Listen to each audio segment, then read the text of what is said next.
We'll be starting up here at the top of the hour in a couple of minutes. Just turned everything on to give you a minute or two to log in.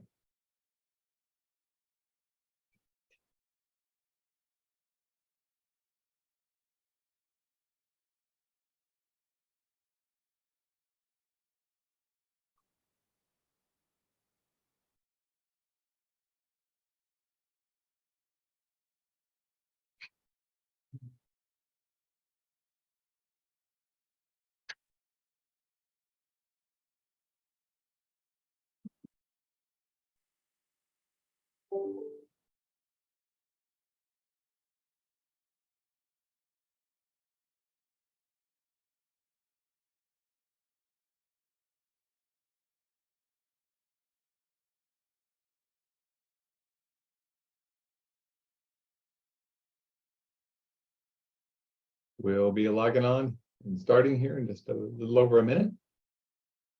Give folks to log in here. We're at half the registrants who are logged in right now, so not surprising.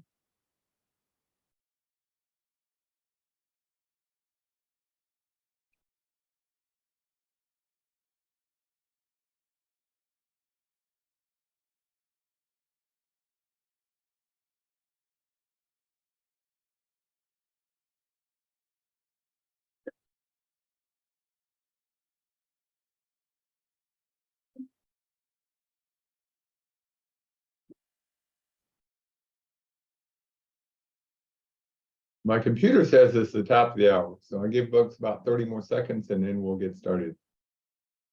Honor your time and make sure we stay on schedule.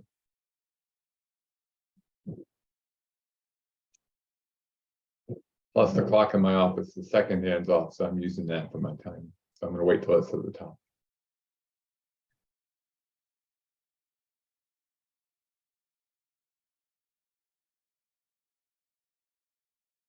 Okay.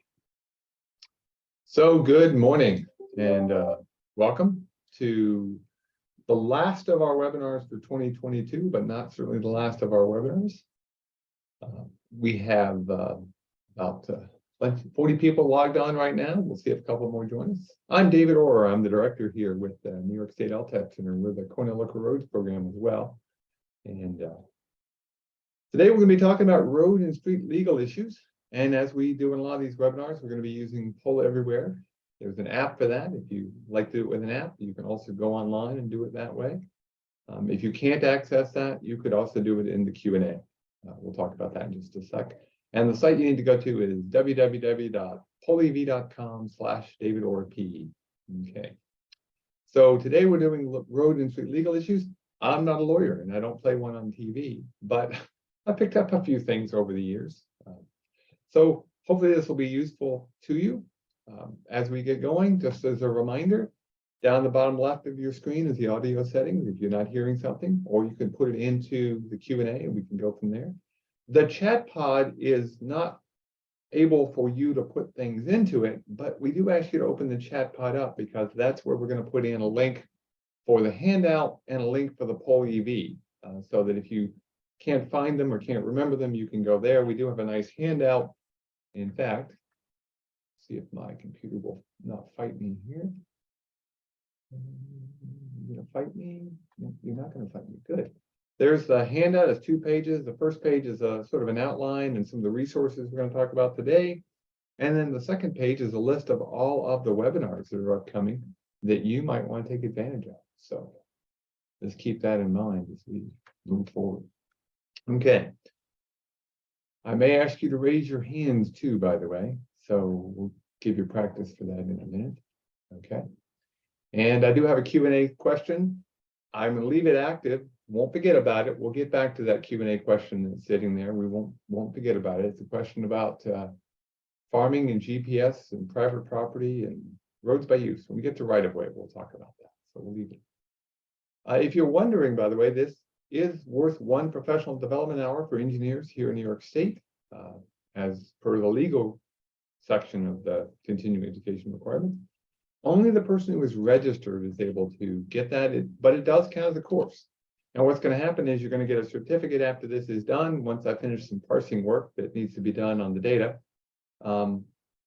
Anybody who's here 3/4 of the time will give you that. If you stay 90% of the time or more, send us your certificate. If you need a PDH, and we'll mail you back out electronic version of it, professional development hours certificate. If you're not from New York, or you need a PDH in another state, you're gonna have to check with your LTAP center to see whether or not that's valuable. And of course, I already said it once, but I'll say it again, I'm not a lawyer. It's not legal advice. We're just generally covering some of the legal aspects of the job of working in a highway department or Department of Public Works, or on the side of those activities, consultants, contractors, folks like that. Let me get a sip here to get my voice out, going crazy. Okay, so let's do a bit of a welcome. Yeah, we'll start off with a nice picture of the state capitol. It's an interesting state capitol. I sort of like some of the different state capitals that are out there. You got the traditional dome, but we have a Dutch castle almost style of a castle. If you've never been there, it's pretty cool. The $1 million staircase and all the pictures of the governors. There's 2 missing. If you're ever there, go figure out which 2 governors are missing. We're going to go start with a couple of polls here in a second to find out who's on board. So again, that'll be pollev.com. And if you're wondering about the information we're talking about, most of it comes from our 3 workshops that are most related to management and legal stuff. So we have our powers and duties. We have our identifying and reducing legal liability and running your highway department. And the reason I'm highlighting the identifying and reducing legal liability is we're rebuilding that class from the ground up. We actually have the preview session for that tomorrow, and then we'll be rolling that out next spring. So we hope to see you there. We'll get a lot more detail about reducing your liability, reducing your risk. Now, to help me and figure out who's on the call today from the 50 of you or so that are there, let's do a few polls. Okay. And I don't believe the poll here. I cleared this. Maybe you guys had already gotten here ahead of time. Beat me. Well, maybe you're right. Okay. Well, yeah, probably right. You got about 6% of you who are saying you work for the weekend. So that's probably about right. So we got county, we got village, we got town, state, consultants, contractors, and a few honest folks working for the weekend. That's pretty cool. The link to PollEV, if you're wondering, is pollev.com/DavidOrPE. We can repost that in the chat, so you can just click on it, or you can just search on the web for that as well. It's at the top of the screen if you're looking for response location. And again, if you can't get that to work, you can throw it in the Q&A and we can make that work there. So what is your job? Are you an administrator, a supervisor, an engineer, highway department, DPW commissioner, things like that? Okay. Let's see what we got here. We've got more engineers today than some. Well, it's probably because of the PDHs. It's not surprising. Okay. And then lastly, how long have you been in your current position? And I'm going to do something here. So stand by for just a second. I want to do something. Yeah, stand by. Hold on. Patience. I'm going to clear the responses because I don't know why I don't trust them. So just put them back in. Let's just see here. Yeah, that looks better. Okay. Got it all over the map. Oh, that's good. I like to see them. Okay. So we've got folks ranging from under a year up to 20 plus. Okay. Hopefully, if you're in the 11 plus, 20 plus range, you'll pick up 1 or 2 things. And if you're in the less than 1, make sure you download that handout and get your resources. You're definitely going to want to look through those resources. And we'll be talking about those, of course, quite a bit. Okay. And again, I'm going to clear this. Where are you from? So click on the map and tell me where you're from. Okay, we got a variety. Got somebody actually in Pennsylvania. Got one person who swims in Lake Ontario. I think they come to a lot of our webinars. Hope they got a houseboat out there. And someone in Lake Erie. It hasn't frozen over yet, so you're still in good shape there. Okay. Okay, cool. We got a variety of folks from all over the state. That's good to see. Okay. Now, again, this webinar is part of our series for foundational webinars or Y webinars. You'll see both. Officially foundational, but I sometimes put the word Y in there. We'll be starting up after a break here for the holidays on January 3rd with departmental duties and going all the way through the end of March. This doesn't show all the ones that are left. You can see that on the second page of the handout, but you can get a sense of the different things that we're doing over the next few weeks. Okay. So let's start talking about some legal issues. I'm going to start with the law. Now, you probably remember reading Oliver Twist in school, or you watched the musical Oliver, and you can probably remember the phrase Mr. Bumble and Mrs. Bumble, who ran the essentially the workhouse. And it was Mr. Bumble complaining about the fact that his wife did something and he didn't know about it, but it didn't matter. The law didn't care. And he, of course, replied that the law was something that I won't say on the webinar. But the point is, the law is there, and we do have to follow the law. The law gets pretty interesting at times. But remember, law isn't just the ones that are passed by legislation. There's also going to be regulations and rules and things like that. So let's talk a little bit about that. And one of the places that we deal with this in the highway world a lot is traffic control devices. The law behind traffic control devices is the vehicle and traffic law here in New York State, but it actually references regulations put out at the national level by the Federal Highway Administration and the U.S. Department of Transportation, local regulations here in New York State, and then, of course, guidance that comes about, things like we produce. So there's a lot of variations within the law for traffic control devices. So where does this all come about? Well, let's do ourselves a little bit of a pyramid. The starting of all of this is our Constitution. We do have a Constitution. We try to follow that. That's where everything starts from. And then we get laws that are passed by legislators at the federal and state and even local level. And those laws become the basis for the foundation based on what we're going to do. And then there's regulations that are set based on that. And that's the MUTCD. And I'll show you that in just a second, is the primary. There may be a policy, and that policy may be set by the state, like in the case of work zones. It may be set by a locality, like you don't put up children at play signs, or it might even be set by a different agency, but you follow that policy because you think that's a good, reasonable policy to follow, like using a county bid versus using one of your own. You may get guidance that's going to help you out to put things based on everything below it. And then finally, there might be an agreement or a contract. If you're doing something, you might have an agreement or a contract to follow, and they all follow onto each other. So, of course, the Constitution is hopefully the shortest of the documents. Even though it's the big foundation, it should hopefully be the simplest to follow. And then you get laws. Okay. This particular law book is from the 1800s. We still follow some of these rules, even through the 1800s. As I said, regulations are set at the national and state level for traffic control devices. There's the manual on uniform traffic control devices.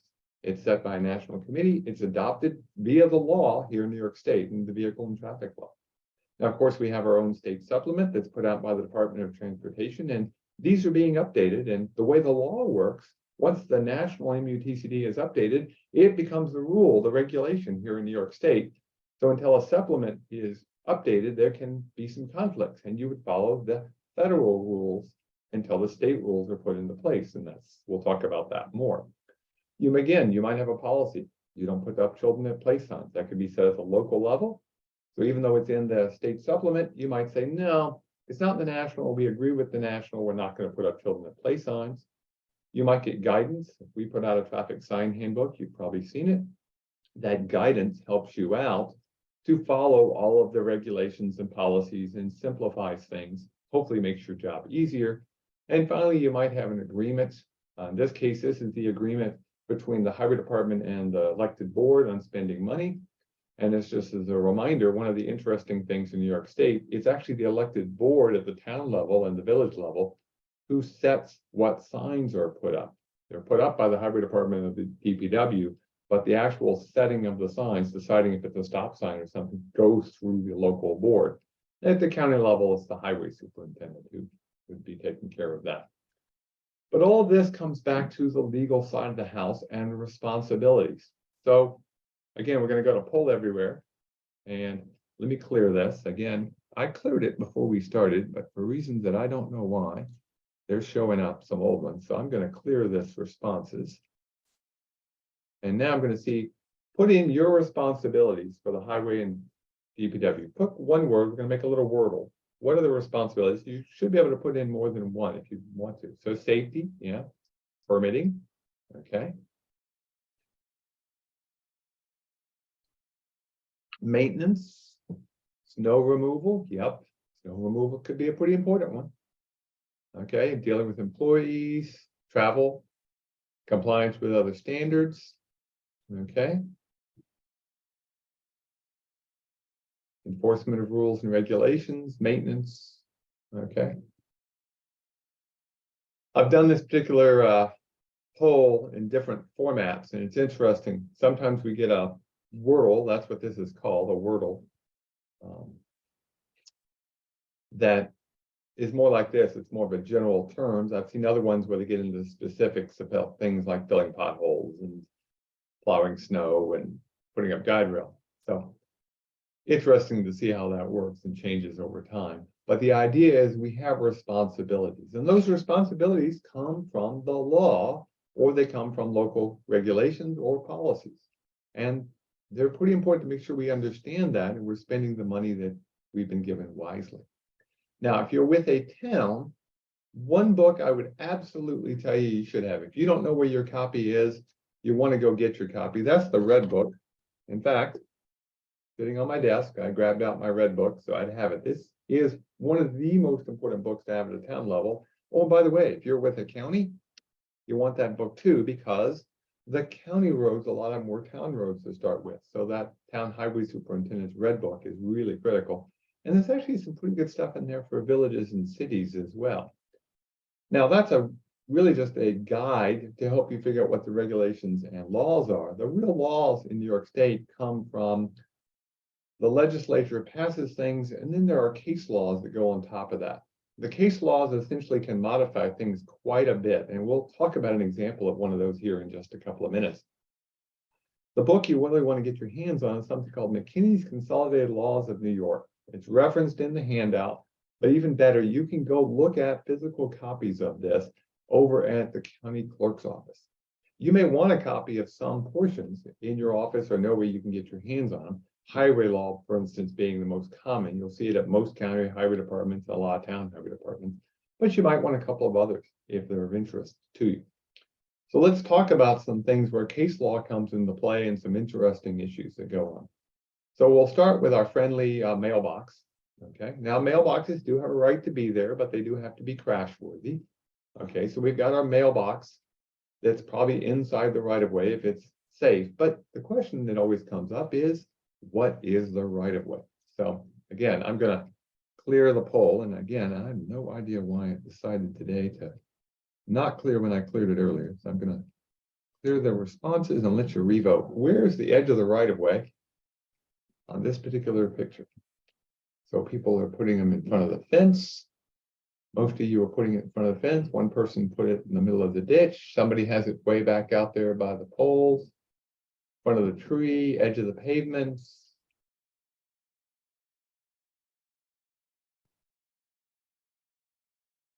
Yeah, okay, we got all kinds of choices there. Some people put it on the right side. Okay. Knowing what the edge of the right of way is really important from the standpoint of what you can do legally and what you can do and have to do if you go off the right of way. So one of the most important things to understand from a highway standpoint is, what is the right of way? If this is a road by use, the right of way is based upon what has been used and maintained by the highway department for 10 or more years, or the village street department for 10 or more years. If you're in a town, the town has to take positive action. If you're in a county road and it still falls into that rule, and a lot do, you have to take positive action. If you're in a village, it just has to have public access for 10 years or more. So it gets rather interesting. And I said, case law matters. The law involved with roads by use or streets by prescription, which is under village law, are one paragraph apiece. So 2 total paragraphs of law, but over 30 pages of case law summaries. And of course, the documentation behind that, the information behind that is even more. So really can get complicated with case law. So again, make sure you read the materials, make sure you look through them, because where that right of way is makes a huge difference. Okay.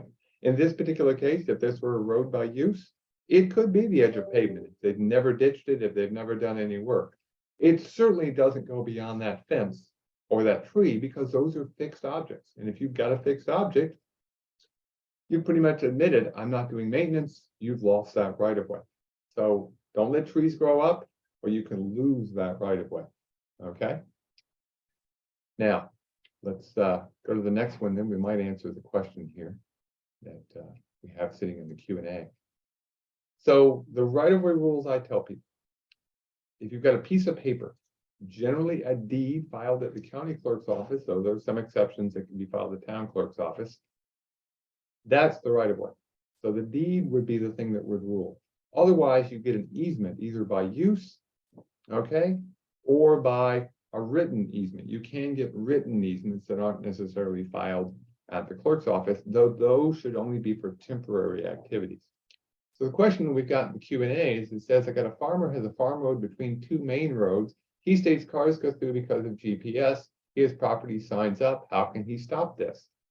Well, that's not a right-of-way issue, but it could become one if cars kept going on. You don't stop them. So if there's enough public use, after a while, it can get an interesting problem. Now, if I were a town or a county, I wouldn't maintain it at all. Don't touch it, because that creates its own problems. But how does he stop that? Well, one thing you can do for private roads, and I suspect it might be an old private lane that somehow got put onto Google, is you can technically put an unlocked gate on a private public access road, and it gets confusing at times. Or you need to contact the GPS people. You can have some success. Google does have a way to do that. I've had better success with the Google side, but not the truck side. It's harder to get the truck one to change. That's what I would look at doing, is contact. There's a way to search on the web, go search for Google GPS. That seems to be the most common. It will take time, though, to get it done, because it's got to filter down to people downloading it and things like that. But that's about the best you can do in that particular case, Mike. So good luck.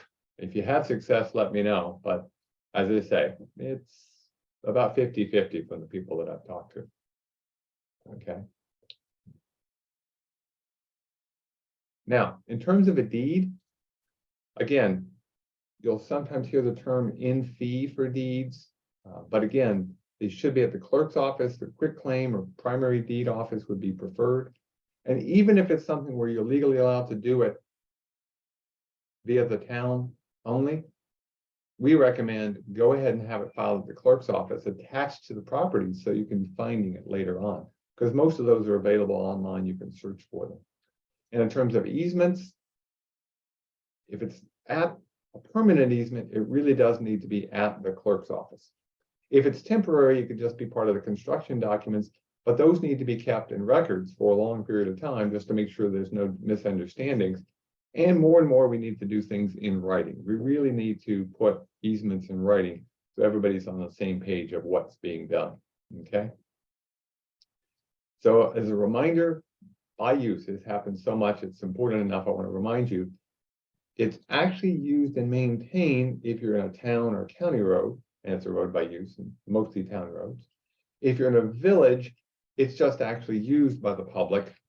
And the theory behind that is if you're in a village, the village has 100% zoning capability written into law, so therefore they could keep private roads private just by the way they zone them. Now, 10 years of work to gain it. You can lose it, however, in 6 years. So 6 years, you could lose that road by use, or more importantly, what more likely is happening is the road gets narrower. Okay, now what is actual use? Well, ditching, yes. Snowplow, maybe the plow runs, maybe, but not with the snow lands. Okay, mowing, there's court cases on both sides.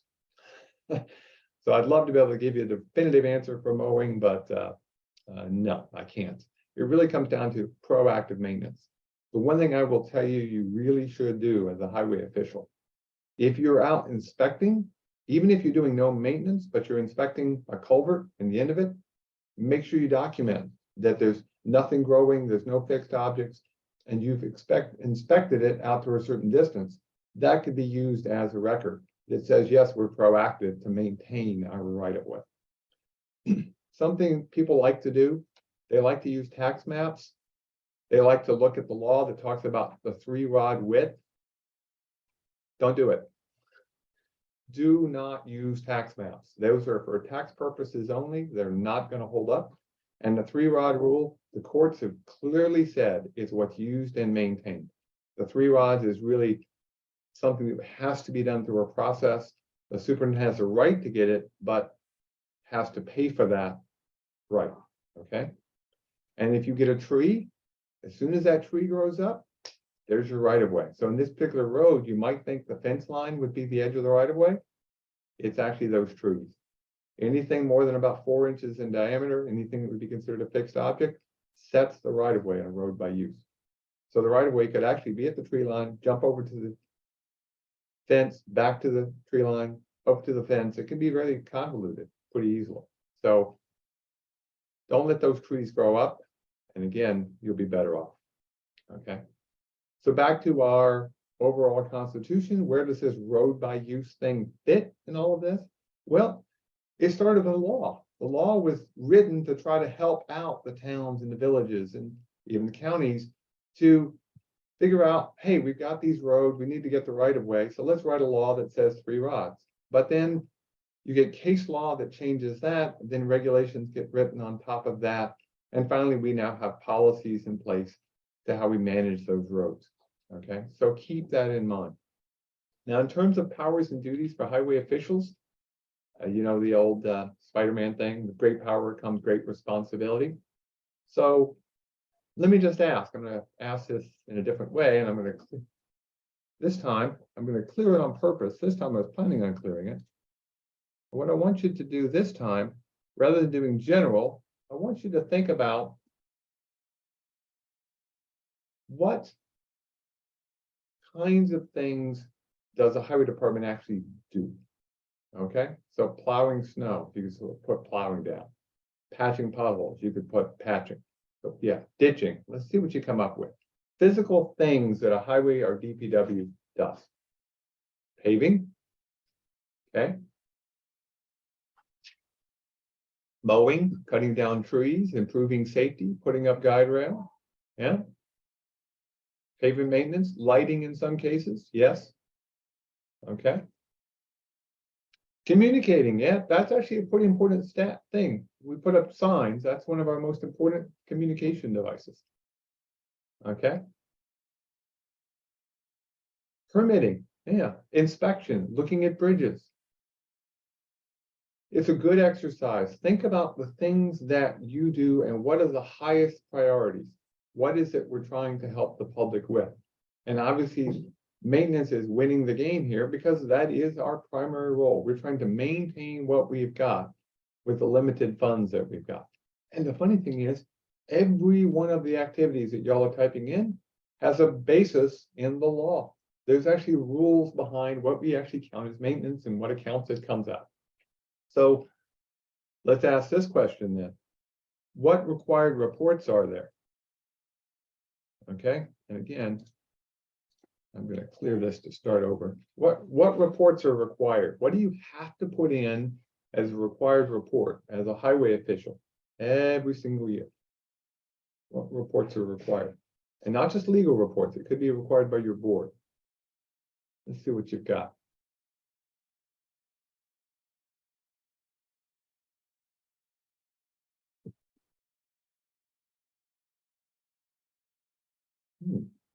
Not getting any responses.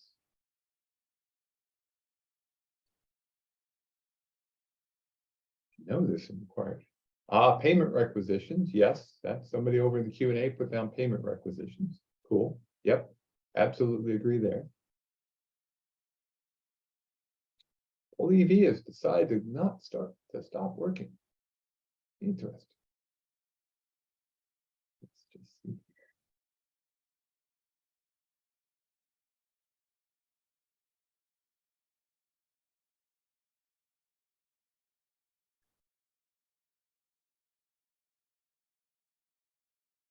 Well, keep putting things in the Q&A. I'm going to do something here. Screen's going to go. I'm going to show you the handout for just a second while I check what's going on with my little computer here.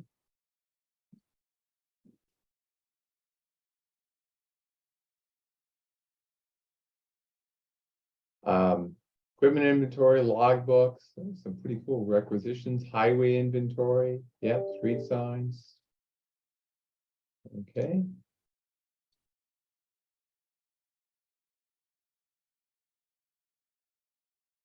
Okay. see if it doesn't displays now. Should reply now. Okay, cool. She's working again. Yay. Okay, so let's see what y'all came up with. Between what I'm looking at in the Q&A with street signs damage, budgets, highway inventory, logbooks, anything if you're in an MS4, bridge inspection reports. Yeah, there's lots of required reports that exist out there. Financial reports, budget status, encumbrances, your local highway inventory, which gets you your CHIPS funding, your 284 agreement between the board and the highway superintendent at the town level. And by the way, even if you're not doing a 284 agreement, we recommend it. We'll talk about that in just a second. Okay, so good. Think of all the required reports. They all fall back under legal issues. There's a legal requirement behind them, okay? But one of the more critical ones is the 284 agreement, which again is a requirement between the highway superintendent and the town board. But even at the county or village level, we recommend you do something similar. Doesn't have to be formal. You don't necessarily have to get it signed. It's not a legal requirement, but it's good policy to have an agreement on what you're going to do with the funds that you've got. So everybody's on the same page. Really a good idea. It's a communication tool. And it's one of the most important things you can do is communicate how we're going to be spending everybody's money. So let's just see here. And again, I cleared everything, went out and cleared it, and it's still showing up. Me and Paul everywhere are having a fight, and it's winning. Let's clear this and see what happens here. I'm going to make you do it again. Okay, so do you have an agreement with your board? And that could be a 284 agreement that's signed, or it could be just something you submit. It could be informal, and you're not sure. So a lot of you are not sure. Now, a lot of you are working in the consulting industry and you're working for a town or a county or something like that. Check with them. Make sure they have an agreement, because technically you're not supposed to spend most monies without an agreement at the town level, and it's really a good idea to have an agreement otherwise. So go check if you're not sure. And if you live in a community, make sure they have an agreement, because that agreement is essentially a communication tool between the board and the highway official or the head of the DPW on how your money is getting spent. Are they spending it in a wise way? Something to think about, okay? I've done this with all town people, and it's never 100%. We really should be having these agreements. They don't need to be complicated. In fact, simple is better in a lot of ways. Now, one of the ones that's a reporting thing that comes in, and everybody knows what this stands for, right? In the Q&A, what does FOIL stand for? Not aluminum.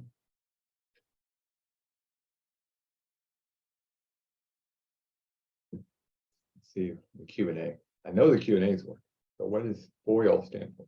Freedom of Information Law. Very good. Yeah. Okay.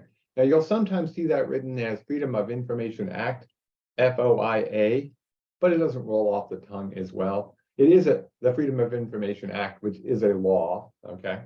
But the key behind that is the Freedom of Information Act gives the right to the public to see a lot of the records that we've got, any records that we've got that aren't either under litigation or certain human resources records that need to be sealed for good reasons to protect the people involved. There's good rules and regulations. The main thing with FOIL is if someone asks for something, you have to reply. Okay. Now you may be able to reply and say, no, that particular record is protected because it's, lawyer-client privilege, it's a human resource issue, things like that. But you do have to reply, and there's a time frames involved with that. And in a 1-hour webinar, we can't get into details, but the key is the public does have the right to see public documents. Okay. When it comes to emergencies, we need to document for emergencies. The one thing I would say, if somebody really wants to be ready for the next emergency, is have a good inventory of what you've got. Much in the same way they tell you, make sure you have a good inventory in your house in case something happens, you want a good inventory in your roads. So that there is a flood, if there's a major snow event and something gets damaged, you have good documentation and you can back that up to get reimbursement. It's challenging enough to get it with the records. Without it, it's almost impossible in a lot of cases. And of course, those emergencies can vary from a small crash all the way up to a major event that affects regions or the entire state. Okay. So keep that in mind from a legal standpoint and who has the authorization to close roads and things of that ilk. Make sure you have an emergency management plan in place. Okay. Now let's talk a little bit about liability and risk. Before we go on, great question in the Q&A. Generally, how long does the highway department need to retain documents? Well, there is actually a guide for that for local agencies that you can use to define this, and it does vary quite a bit. Most of the human resource documents need to be retained for about 6 years. So what I usually tell people is 6 years, or if it's attached to something physical, as long as that physical thing is still there, you got to keep it. So for an employee record, as an example, you got to keep that for 6 years until after the employee retires. So he retires in 2020, you're going to have to keep it to at least 2026. If it's a bridge, until that bridge is replaced and completely gone, you're going to have to keep that record. So it's pretty much going to be kept forever. Are there exceptions? Well, of course there are. As an example, if you get state aid, i.e. CHIPS, or Marshall-Shelley funds, those are covered with bond acts. You have to keep those for over 30 years because of tax rules. So what I would say there is make a list of all your records and make a list of when you can dispose of them. And when you put them in a box, put the date you can dispose on them. And for an employee, again, you're going to have to keep those till after they retire. But when they retire, you can put them into a retirement box. It says they can dispose of them after 6 years or whatever the records people tell you got to keep them. Okay. And somebody did mention with bridge removal, the foundations may still remain, which is why I say most bridge stuff, you just might as well keep it. Even the superstructure stuff, you might as well keep it. It doesn't take up that much space compared to not having it if you need it later on. And I had a case when I worked over in Yates County where those old records saved our bacon. So don't get rid of them. Okay. So liability and risk. Okay. And again, don't look at the screen. Don't ask me why. Okay. What are some ways we could reduce liability? What are the things when you're hearing that I'm trying to reduce, good documentation. Transparency actually does help you. You can help with insurance, record things, do preventive maintenance. Very good. Yep. Follow through, have a good plan. Planning is really key. Make sure you're in compliance. Good records management. Ooh, I like that. Okay. Okay, let's see. I've got a list of what I've been follows the law. Okay. So the 3 things that I didn't see on the list, training, that's an important one. Okay, these are all great things. 3 I didn't see on the list. First off, and you sort of said it, but be proactive. Don't hide your head in the sand. There are people who go, well, if we record things, we expose ourselves to liability. Actually, if you don't, you may still expose yourself. And we'll talk about that with an example here in the next couple of minutes. Know your powers and duties. It makes a big difference if you know what you're legally allowed to do and you can document that. Always keep in mind safety first, and we're going to definitely talk about that a little bit more. You already mentioned insurance, and make sure you have a daily log. If you're working in the highway field, have a daily log. One of the most important things you can have to know what's going on. Okay. Now, in terms of safety, if you start with safety, both public safety and worker safety, you're going to be in good shape. Always think safety first. And that's the best thing you can do to reduce liability. In this particular case, for instance, they cut down the tree or the tree fell, I'm not sure which, but you got to remove that stump. Anything above 4 inches is a safety hazard. So go ahead, get it taken down. You can do so. You have the legal right to remove that from a safety standpoint. Do you have to maybe pay for it? Probably not in this case because it's just a stump, but think about safety first. Because if you don't, what can happen is you can be put on notice. Okay. There are 2 types of notice. There's written notice and there's constructive notice. And people get them mixed up all the time. Essentially, what it comes down to is written notice is you have to have been told ahead of time by somebody in particular ways, and you're put on notice. Constructive is, well, it's pretty obvious. You should have known about it. And you can be on notice either way. So in the case of written notice, Cities get it by charter. Villages, interestingly, get complete notice, written notice by law. Okay, so in the case of a village, people have to notify you ahead of time. We'll come back to construction in just a second. Counties, there's very limited places you get it. So my advice there is be proactive. And for towns, you can get written protection, but you got to pass a local law. The idea behind written notice is, if you didn't know about something, how could you fix it? I will say one of the most important written notice protections that you got to think about is if you get notification from the sheriff's office or the county, state police, anybody like that, if it's a public safety that lets you know, you're on written notice. That is the equivalent. Okay, so if you get a 911 call that says, hey, there's been a crash, you're now on notice. You need to take care of it. Now, constructive notice is the obvious. Like if you got this little bump here due to a crosswalk, and it's right outside the highway garage, and it's been there for 3 months, yeah, you're on constructive notice. You can't say, well, nobody told us about it. If obvious, you've got to do something. And by the way, if you built it, you're already assumed to be on constructive notice. So keep that in mind. Those are the places you want to prioritize, okay? Now, in terms of financial concerns, you're thinking, well, why is he talking about financial concerns in a legal issue? Well, this is a legal area that's very, very important. It gets us in more trouble than we might think. One of the interesting things in state law, for instance, highway superintendents are elected. And remember, to be elected as a town highway superintendent, the 90% of you that are elected, you got to pass 3 requirements. You got to be over 18, you got to live in the town, and you can't be convicted of certain financial crimes. Some crimes, though, it's okay. You can do certain things, but not financial ones. If you get convicted of certain financial crimes, you can never be an elected official. That's because we want to spend taxpayer dollars in the right way. So it's really important to understand the financial concerns from a legal standpoint. Means you need to know your budget, your spending, your account codes, your ledger codes, your object codes. How detailed do you need to get? Simple. Make yourself a 1-page sheet of paper. Most agencies can do that.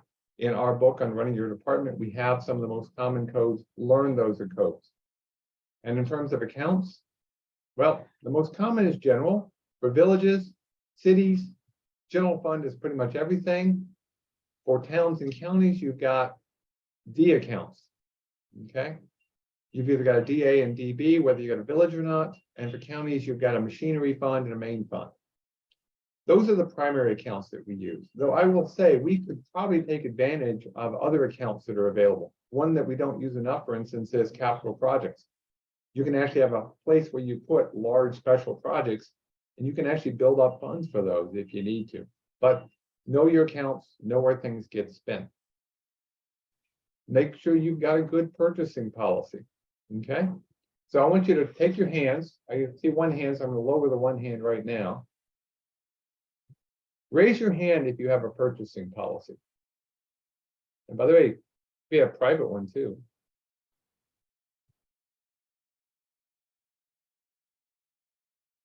Yeah, most of you got a purchasing policy. That's good. Okay. Everybody needs a purchasing policy. If you don't, you're going to fall back to the defaults of somebody else, which you may not like too much. So you definitely want to have a purchasing policy. That should include things like, when can you just go with direct purchase? You can just go get that Reese's peanut butter cup because it's really cheap. Okay. When do you have to go get quotes, oral quotes or written quotes? Okay. By the way, we still write down the oral quotes we get, but we don't require the vendor to send them in writing. We just write them down that we're told. And then when do you have to go to bids? Okay. Now, there are exceptions, of course, for bids, but again, there should be a purchasing policy. It has to have all of this. And who sets the policy?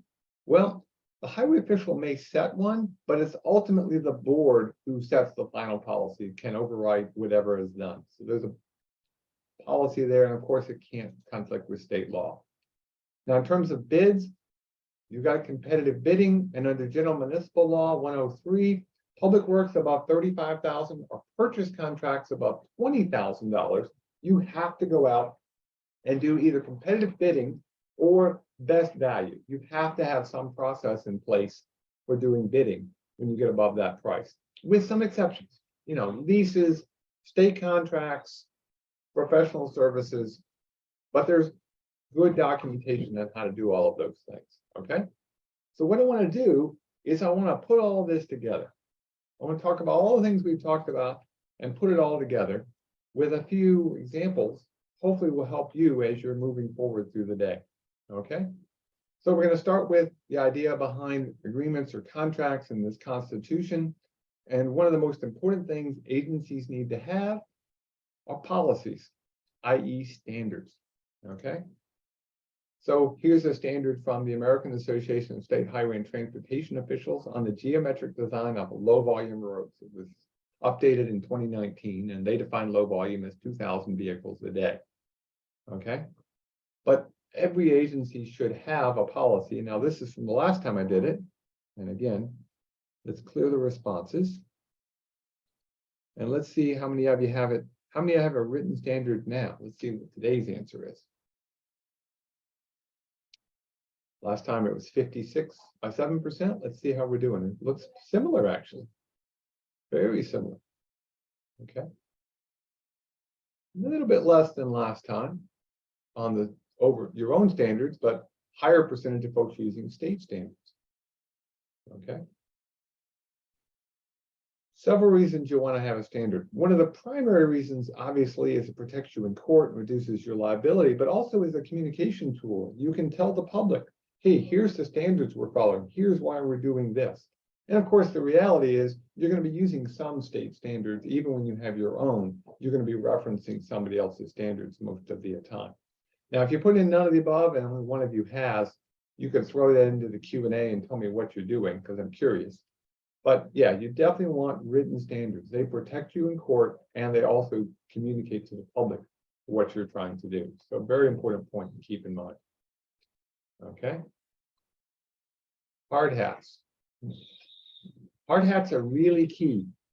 If I had to pick the one safety device we probably use the most inconsistently, is probably hard hats.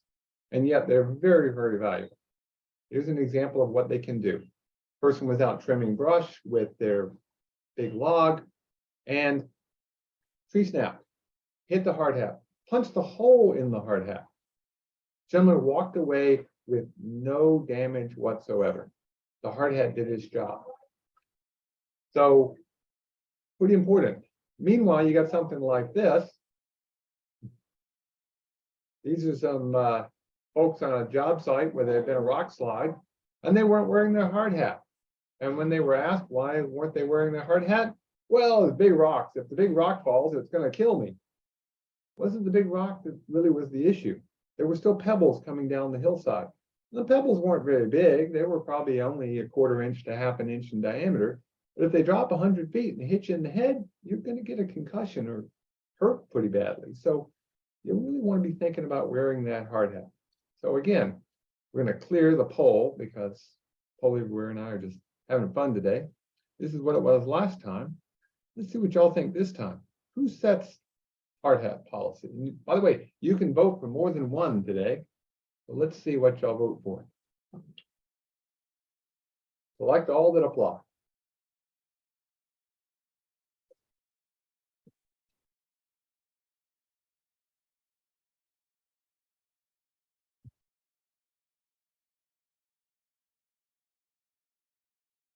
Okay, so we're getting pretty stable there. The answer is, by the way, yes.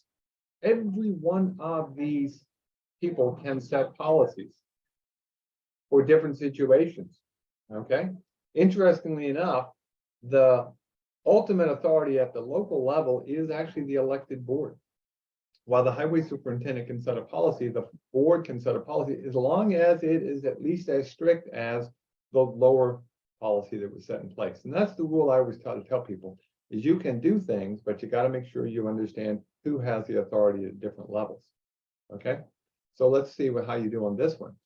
Let's go look here. And again, I'm going to clear. This is what happened last time. But this time, can a local board pass a law that supersedes a state or federal law? Yes, in every case, due to home rule. Yes, if more restrictive. Yes, with some caveats, or no.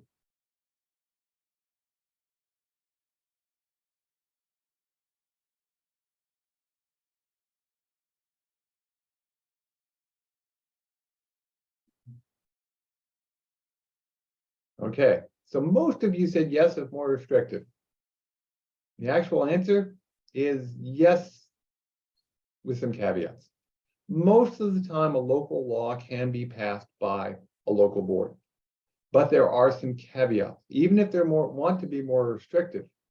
So for instance, a good example, the state has actually passed a rule that subcontractors have to be paid within 7 days. The federal law is essentially a month, a lot longer. But here in New York, as an example, a board could pass it even faster. They could say you got to be paid within 3 days, though probably not realistic to do so. Don't pass a local law if you can't match it, okay? But a good example, for instance, is speed limits. There's this new law about 25-mile-an-hour local speed limits. Towns and villages cannot supersede the state law, okay, that essentially says the speed limits on certain roads are set by the state. So even within a village, if there's a state road, the speed limit on that road is set by the state. If you're in a town or county outside of a village, the state DOT would set the speed limits. So even if the board wanted to pass a local law on speed limits, the state law can't be superseded. So yes, with some caveats is really the right answer in this particular case. Okay, now let's talk about purchasing policy. Okay, I gave you a couple of examples, and close your eyes for just a second. Though actually, I think in this case I can, well, let's just put some in. So emergencies, put some examples of competitive bidding in here. Value, yeah. Let's see what you guys come up with. Emergency contracts, emergencies, yeah, that's probably the most common. Though you still should use best practices in this particular case. Sole source. Sole source can be done, but that has to be approved by the board, and you have to show value for sole sourcing, okay? Piggybacking, one we probably should use more. I like piggybacking. You're not actually going against competitive bidding for piggybacking. What you're really doing is using somebody else's bid. It's like a state contract, except in this case, it's another local agency, okay? Request, I need a little more detail of what that means. Jurisdiction of the vendor, actually, not unless it's outside the US. Jurisdiction of the vendor would not hold up. So people say, well, this contractor or vendor only works in a certain area. That's not going to hold up generally, unless it's a non-US kind of thing. Or New York State has passed some rules about things being within New York. It's already under contract with somebody else. Quick quotes, which fall under the rules for purchasing, because they've already gone through the process, okay? So the ones I haven't seen on here that are important, state contracts, surplus and secondhand equipment from other municipalities. You can actually purchase from other municipalities using secondhand rules. There are a couple of local law exceptions prior to 1953. You might want to check with your attorney at the town or county level. Professional services, as I mentioned earlier, fall under a different set of rules. You don't have to bid them. You do have to go out and propose, RFP them, request for proposals, and get best value, but you don't have to go through the competitive bidding process. In fact, you can't use primarily money to set things up. And then real property purchases and leases, those fall under a different set of rules, and you have to go through the process for the Uniform Act or the state equivalent rules for things like that, okay? Shared service examples, again, we got one. Let's see what we get for shared service examples. Give me some examples, one word for shared service that you do with somebody else.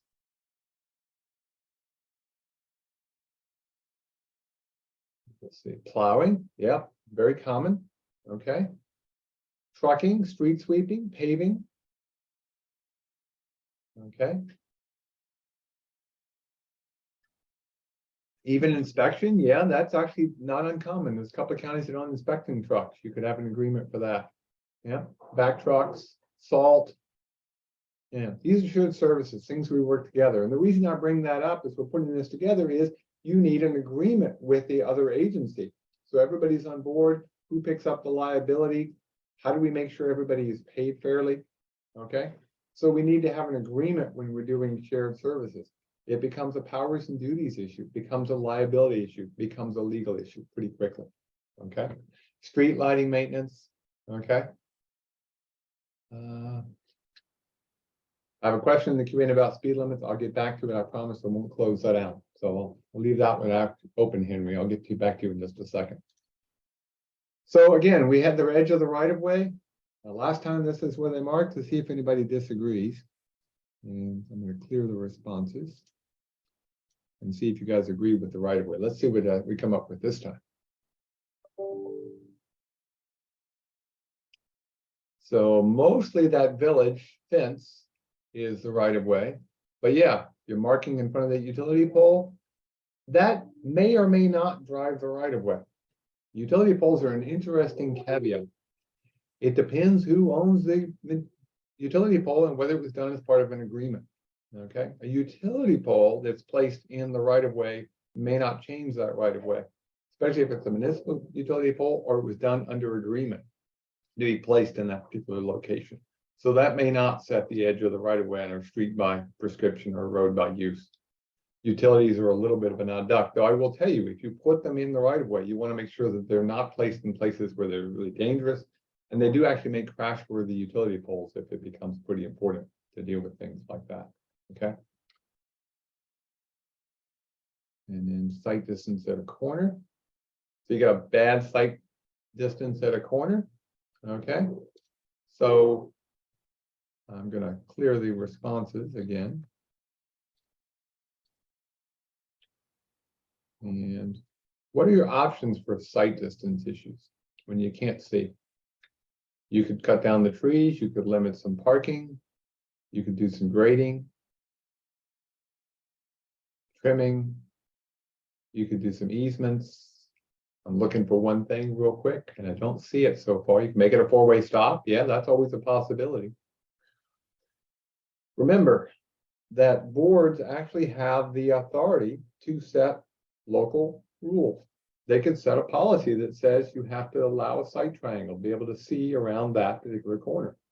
But it would require a local board act or the highway superintendent for the county to essentially move that. But it gets too far, it gets outside the right of way, then it becomes a board again. So the local board has the right. Now they can't go back without paying for it, but in the future they could keep people from putting bushes in, from letting parking in. So there's a legal step that you might want to be thinking about to improve your sight distance issue. Okay, so keep things like that in mind.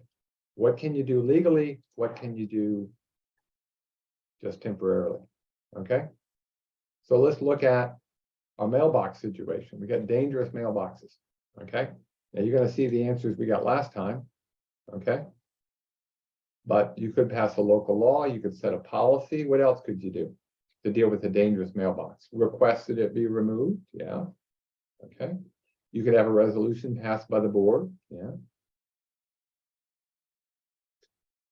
I like that one. Have a policy. That's a really important one. You want to have a policy, even if the local board hasn't had a policy in the past. You can set one, and until they pass a policy, the highway department policy would hold.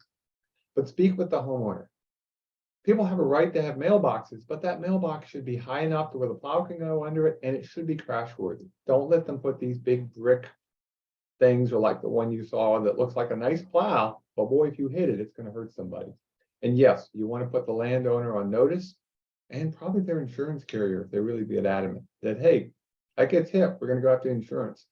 Okay, so think about, and yes, there's some rules for removing dangerous objects under town highway and county highway law. Okay, but a local law can deal with that, or even a local policy. Okay. Now we'll go to our other duties as assigned. Well, before we do that, I had a question here. It says, can a city municipality change a state road speed limit if they maintain that road? That deals with something called touring routes. And there's touring routes. There's actually money, by the way, for maintaining those touring routes, if you didn't know about it. It's related in the CHIPS area, but it's different. It's a separate pot of money available for maintaining roads that are state touring routes, but they're not actually maintained by the state. Those particular roads should fall under the classification of the towns. Again, I say should because there's always a chance case law might change that. But if it's a state maintained road, the state has that authority. So we get into this weird thing where it's some roads that are not maintained by the state, but they have a state route number inside of a village or a city. City should have the ability to set those speed limits. after having a professional engineer do a study. The new law does require a professional engineer study the speed and justify it using engineering judgment and engineering study procedures. Okay. Now, one last question for you, and this is what we got last time, other assigned duties. But let me just clear this and see what you think of. What other assigned duties can you think of that highway departments have gotten that you're dealing with? Coordination with other agencies, yeah. Outreach, okay. Engineering. Putting up guide rail. Dealing with the cemetery, oh, there's a good one. Okay. Reason I wanted to end with this is highway departments across the country. And that includes DPWs in a village, it includes town highway departments, and county highway departments. We get assigned all kinds of other duties, brush and leaf collection, even though we've never done it before, taking down a building, dealing with an airport, which is now leading the way. The whole idea is, hey, it's the highway department or the DPW, they can do it. So like the weather people do all the science stuff on the news. It is a perfectly legal thing for a board to assign those other duties, but it is also very important for the people who work for those agencies to say, hey, if you're doing that, you have to make sure that we can do it. And if it's not a highway function, and you're in a county or a town, the money has to come from the general fund or a different fund. It cannot come from the highway department. It has to be a highway related purpose. And even within a village or a city, the money should stay in the accounts wherever it belongs. You can do other duties, but you got to pay for them. And it's something that we got to remember. It's all public money, but we need to manage it in such a way that it makes sense to everybody. That highway money is highways, airport money is airports, brush and leaf is brush and leaf. Okay. Now with that, we are just about the top of the hour here. Very brief overview of some of the legal street issues that we know of, more critical ones. We have a lot more live webinars or foundational webinars coming up after the start of the year. We're going to take a couple of week break for the holiday. So we hope to see you on January 3rd. We're going to talk about departmental duties. And again, we're going to be going through the end of March and all the way into March with different sessions. And with that, I want to thank you. And hopefully I got all your questions answered. And again, wish I could be even more definitive in some cases. And somebody wants to know what the asterisks were for. The asterisk on the sheet here, those are the ones that are worth a professional development hour for continuing education. The ones on worker safety departmental duties, they're not worth the 1 PDH here in New York State. Good question. With that, we got 5 seconds and we'll be at 1 hour. And thank you very much. Bye-bye.